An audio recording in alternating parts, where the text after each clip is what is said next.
So have you ever played a fingerstyle piece where you put the time into learning it and learning all the correct notes and rhythms and everything, and you can play it and it feels good and it feels like you're cooking on all cylinders, but yet when you listen to yourself or you record yourself, it still kind of sounds a little one-dimensional.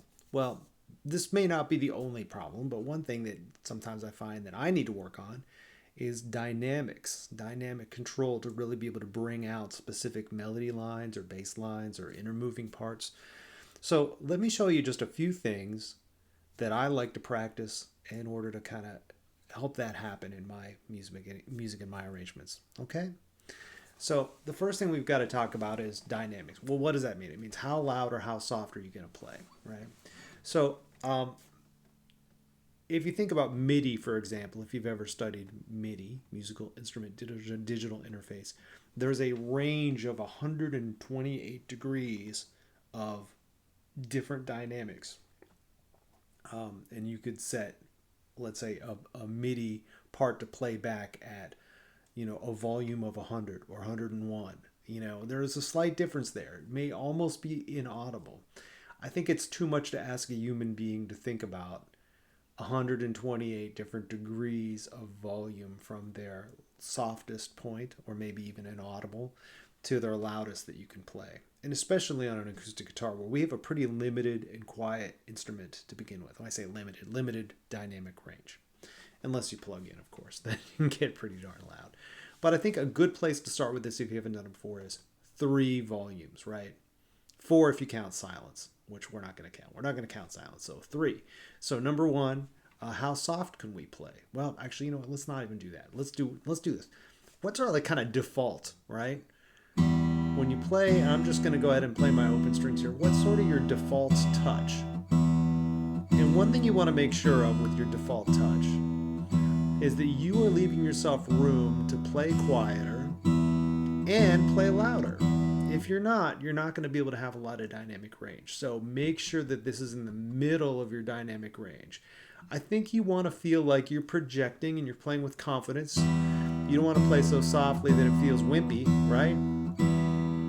But you need to leave room to really dig in and play much louder. And you also need to leave yourself room to play very, very, very quiet. All right. So let's start with our kind of everyday picking. If you haven't done that already while you're watching the video, think a minute about how soft or how loud am I playing? Should I maybe leave a little more room for the top end if I'm digging in? Or am I playing too quietly altogether? All right, so you want to kind of be in the middle there. Now, let's do soft first. Soft is pretty easy. I like to kind of play on the top part of my string. I don't try to pick across the string so much. I kind of put my fingers on the top surface of the string, and I'm just letting my fingers brush over that top surface of the string. And I'm going to go even quieter and find what's the quietest volume you can play where you can still hear. You might notice that one of your strings kind of goes away before the others, and you might have to adjust a little bit. A minute ago there, you might have noticed that my high string wasn't coming out at all in comparison to the other one, so I brought it back out again a little bit, just kind of making sure I was digging in, getting good contact with all my fingers, even though I'm playing very softly. All right, now I'm back to my medium. Now let's talk about our loudest volume, our forte, right? So what I do is, this is something I learned from classical teachers, and I'm not a classical player. I know enough classical music to be dangerous, right? But I'm not really a classical player. But they will tell you that you should push the strings down in toward the face of the guitar and toward the top of the guitar. That's where you're going to get the most volume out and the richest sound. If you pull the strings sideways, it's probably going to sound a little twangier, and it won't sound nearly as beautiful. So you can actually push all the way down until I don't know if you can see this, strings are actually hitting the frets, and even push way down in. That's okay, because when it releases is when you're going to get the volume. So I'm going to do the same open strings. I'm pushing way down in, and I'm trying to just let my fingers slide off the top of the string again, but then they pop right back up. All right. You can practice that.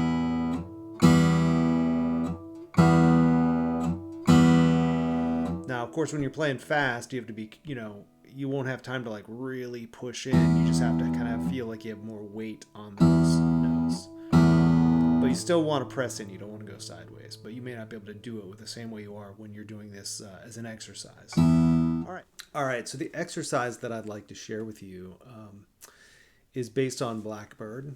And really, you could do this with a lot of things, but just a simple one for Blackbird. So here's what we're going to do. We're going to practice bringing out all the notes of this little simple pattern. We're going to start with a G on the bottom and a B on top, and then always followed by open G. So just tenths. This is in a lot of songs. Or I have open A and C on the second string, followed by open G. And then finally, our last chord, we have B on the bottom, D on top, open G. So make sure you can play that at your everyday volume.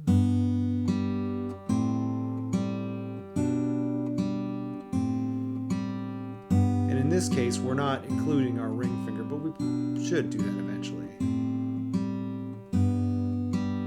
Right? So it's always going to be thumb, middle, index, thumb, middle together, index. All right. So let's practice each one of our notes, bringing them out, and let me show you how to do that. There's one part that's going to be a little tricky, and we'll save that to the end. So bear with me if you think this is all way too easy. So the first thing we're going to do is we're going to practice bringing out the note that we play with our index finger, our open G. All right. Now, we don't just want to dig into that note. To make more contrast, we want to play the other notes even more softly. So I'm going to practice playing the double stop softly and then dig in. Same thing here. Softly, dig in. Softly, dig in. Back down. So now you might think to yourself, well, I don't think that would sound good on Blackbird to have the G pop out. It doesn't matter. This is just an exercise to get your first finger to have that control to make sure you can bring that note out if you want to or not. Okay, so don't worry about that. This is not an artistic thing. This is a control technique thing. All right, moving on, let's do the opposite. Let's play the double stops and play them pretty loud. We'll dig in, and then we'll play the G as softly as we can.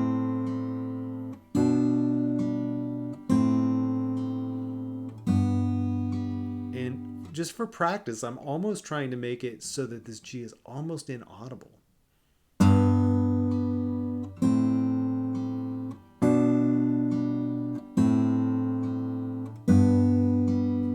It's still audible, which is good. We want that, but we want it to be way on the soft end of this spectrum. So that's two parts of our exercise so far. Do the double stop loud, or actually we do the inside note loud first, the index finger, we do that first, then do the double stop loud. Now, there's two more parts to this, believe it or not. One is, what if we just want to bring out just the bass note and play the other notes softly? Well, there's a particular technique for learning this that I found to be very helpful. Here's the idea for bringing out the bass note. I'm going to do that push in here, but without playing anything else. I'm just going to leave that pushed in like I'm really going to dig into that sixth string, right? And I'm going to practice playing my B super quiet. I hope you can still hear it. Right, while I'm pressing in. And then on one of the times that I play the B, I'm just going to release the pressure from my thumb. And it might not be all the same all the time right away. In fact, I feel like I still kind of dig in a little more when I release the thumb, but it's still louder than it was. Right? Yeah, I hope you can hear that that G is louder than the B. Right, so you need to train yourself to what it feels like to dig in more with this finger, with the thumb, than the middle finger. Let's do the same thing over here with the A. So I'm digging into the A, playing the C quiet. That wasn't very good, sorry. It was a little out of sync that time when I released. Let's do the G over B. Practice playing that softly. All right. So if I were to do that up to tempo, I'm going to try to dig in every time and hear the bass note.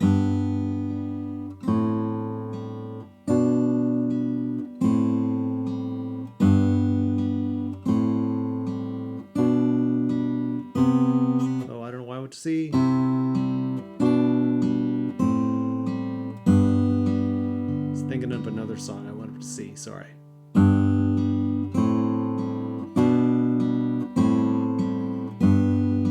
There you go, right?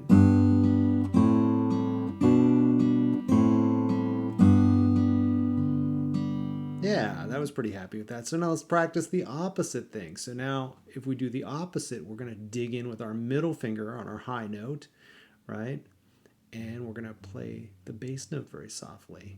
And then at some point when we're ready, we release the tension from the middle finger, right? So play this softly. Keep the tension on your middle finger. All right. Same thing here on the A minor. Playing the bass notes quiet. All right. And then here again, we're going to go. Middle finger's got the tension on it. Very quiet on the bass. All right. So if I do that up to tempo.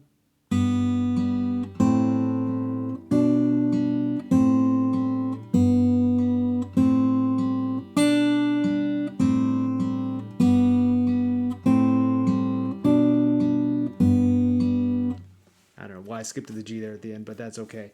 I was really trying to concentrate on exaggerating, bringing out the melody note, maybe even more than I really need to. So those are the exercises, right? So just to recap real quick, and then I want to show you one last thing.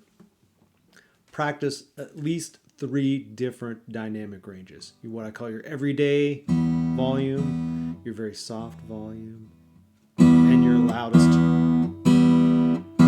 digging in volume, okay? Then try practicing bringing out different volumes for each one of your notes. Maybe you have a different fingerstyle piece you'd like to do, but just think about each finger. It could be just the index finger. Anytime your index finger plays, make that one loud, right? Anytime you play double stops together. All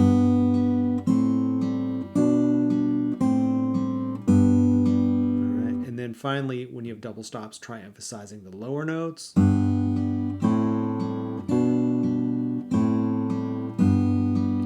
Or the high notes. All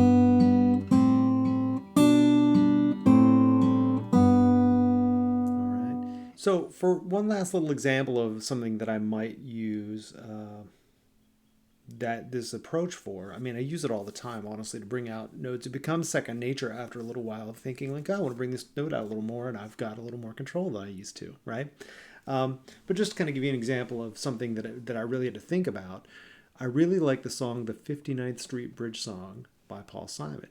So I've been teaching that accompaniment pattern for many years.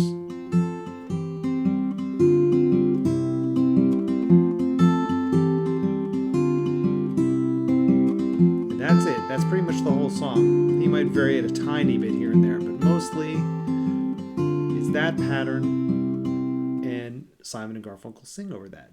So the melody, when I looked at it, just goes... Slow down, you move too fast. So a lot of those notes are already the top notes of the fingerpicking pattern. They're just syncopated or a little offbeat. So on the one hand, that's really convenient because I just have to vary the timing, right? But it could just sound like it's kind of like a spicier version of the accompaniment part and not really sound like the melodies come in. So the way that I might address this, if I'm going to play this piece, is I might play the beginning, sort of my everyday volume. And then maybe the last time, before I get ready to play the melody, I'm going to calm down. Because I'm trying to get out of the way. Imagine you have a big band playing and there's going to be a vocalist. The big band is going to bury that vocalist. They might come in with a big introduction, but then they have to come down, right? And make room for the vocalist to sing. So, everyday volume, super soft. Now I'm going to dig into my melody notes as much as possible.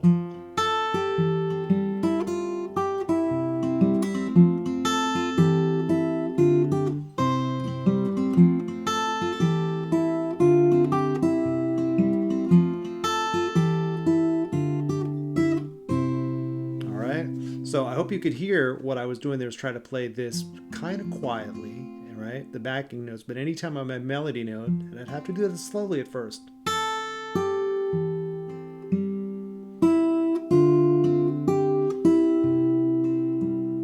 Right? But to me, that helped bring that song to life. So I hope that you found that helpful. Practice those things, and it doesn't have to be as dynamic as I made it in this video. Ha ha ha, dynamics, right? It doesn't have to be as drastic as I made it in this video, but I do feel like it will help, if nothing else, make you feel like you have another layer of control and expression that you can play with when you're performing and practicing. So have fun with that. I have fun with it. All right. Don't forget to like, share, subscribe, comment, all those good things. I'm really trying to get my YouTube game together. So if you can subscribe and like, that would be super helpful. Thank you. Have a great day. Keep practicing.